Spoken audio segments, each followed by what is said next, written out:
Jasmine from First Diversity here, and today we're going to talk about how to set goals. We're going to go over the realistic way to set goals and the ways to actually accomplish them.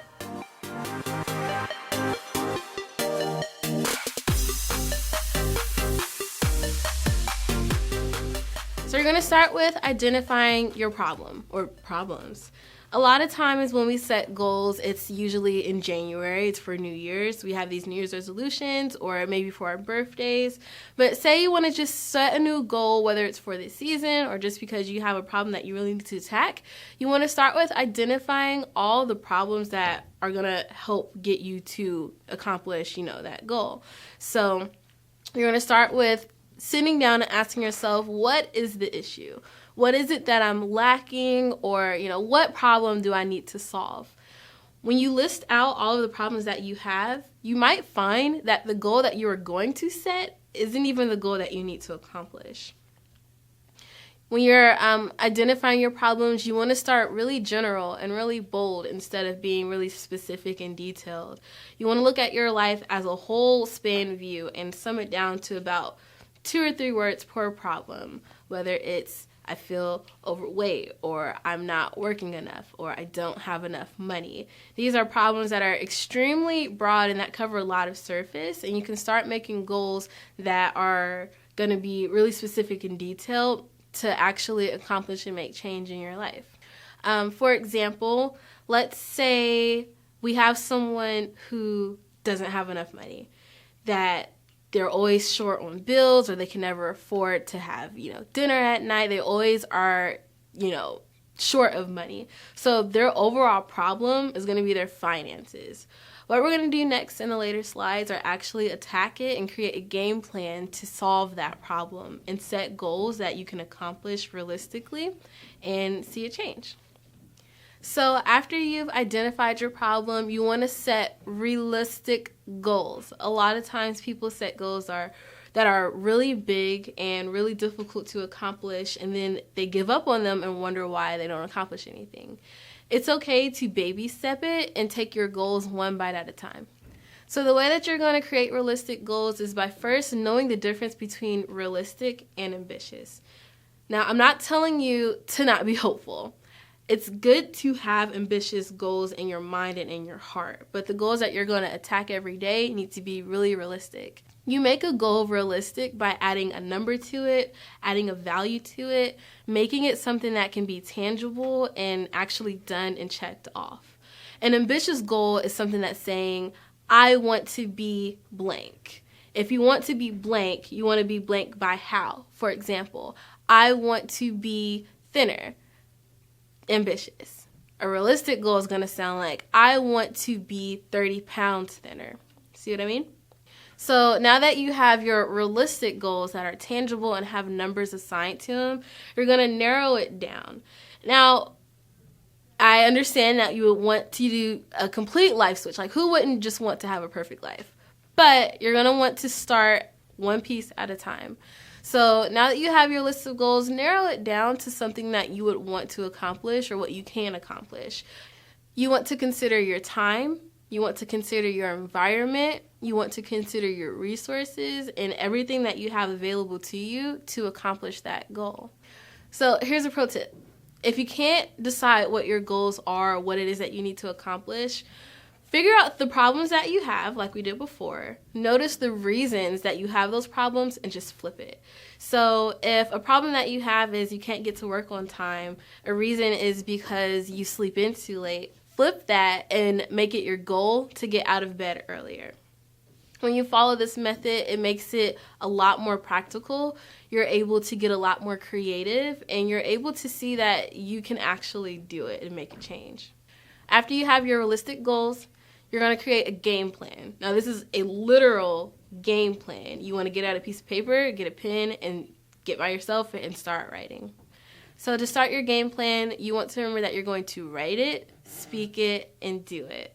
This is a tangible piece of paper or in a journal or in a book or even on your phone app that you want to write down what you're going to do to hold yourself accountable. You're going to say that every day or every night, and then you're going to do that every day. One thing that you have to remember with your game plan is that you have to at least try. You have to at least know what it is. The same way that players study their game plans when they go onto the court, into the field, you have to remember your game plan for your life and for when you're wanting to accomplish your goals. When it comes to your game plan, you want to get creative. So it's easy to say that I'm going to accomplish this goal and solve this problem by doing X. Are you really going to do that, though? You have to get creative with all of the options that you have available, all the resources that you have to help you accomplish that goal. So maybe if your goal is to save money, it's easy to say, I'm going to put 20% of my check here every day, but are you going to realistically do it? Maybe get creative. Maybe try putting $5 a day in a different jar. Maybe try putting a different account on your phone, and that stores this amount of money. When you're creating your game plan, you want to have enough time so you can think of all the possible ways that you can accomplish your goals. It's okay to get creative. You can always cross those off your list and not do them. Lastly, you want to reason your strategy. This is important because what we're going to talk about later is obstacles. And a lot of times when people create their game plans to how they're going to accomplish things, they either don't think detailed enough or they don't think realistically, and they don't have a strategy for how they're going to accomplish it. If your strategy involves you driving to a bank or you driving to a gym, you have to have reason behind it. When you have reason behind it, it makes you take the time to actually think it through. And it makes you a lot less likely to give up on it because you put so much time and energy into this game plan. Now, you have to plan for obstacles. Life happens. Life sucks sometimes. And you have to just expect them. If you go in knowing that there's going to be obstacles, you can better prepare to get around them. A lot of times we think that things are going to just go as planned, and as we all know, that's not how life works. That's not in our favor. And that's completely okay, because now that you're knowing this, you're able to plan for them and create ways to go around those obstacles. You have to know yourself. You have to know what gets you in trouble. You have to know what gets you motivated. So when you're planning for your obstacles, if you are planning to get up earlier every day and you know that this pillow or this window being open is your ultimate comfort zone, you have to be able to avoid those. If you know that sometimes the school calls you when you're going through your nightly routine and it's going to mess up, you have to plan for them. A lot of times the people in our lives are not going to be in on our journeys or our game plan to accomplish our goals. And so you have to basically prepare for those obstacles, for those people, for those distractions that are going to get in your way. And one of those distractions are yourself. So you have to plan for even your own obstacles. Another thing to know about yourself when you're planning for obstacles is how your literal body is. I noticed about myself when I was in school that every third week I would get a cold. I didn't understand how. I would look at my planner over the past 3 years of my college experience, and I had a cold every single third week. And when I set my goals for that year, I planned for it. I was like, you know what? I always get sick. This always happens to me. I'm going to make a specific plan, a game plan that's going to avoid that or make a different route for me. So that's just a weird example of how you have to know yourself when you're planning for your obstacles. Yours might not be a consistent bug that you get every year. It might look a little different. But when you plan for it, you can better live through it. When life happens, it can be really draining and really defeating. So this is kind of like a mentality thing. You have to make the situation an obstacle. It can't just be an end all. If something happens that gets you off track of your game plan, make it an obstacle versus a stop. Get around it. Make it so that you have a way to get through it in some possible way. This requires creative thinking, but you can't just give up just because something stops you. If you planned on going and applying for jobs today, but the bus system is down, find a different way to accomplish that goal. Maybe change the timing. Maybe change the way that you were going to apply. Maybe go online, ask for a ride, get a coupon and get a discounted Uber. There are a lot of things that you can do to make the no's and the stops in your life actual obstacles so you can still accomplish your game plan. That's something that you want to remember. A lot of times when you're trying to do good and when you're trying to do better for yourself is when you notice a lot of the negativity happening to you or the negative energy coming towards you. And when you have the mentality that you can get through it and that you will get through it, it's so much easier to deal with. Lastly, you want to reward yourself. I think this is something that is important, and I underline yourself because your reward isn't going to come from anyone else but you.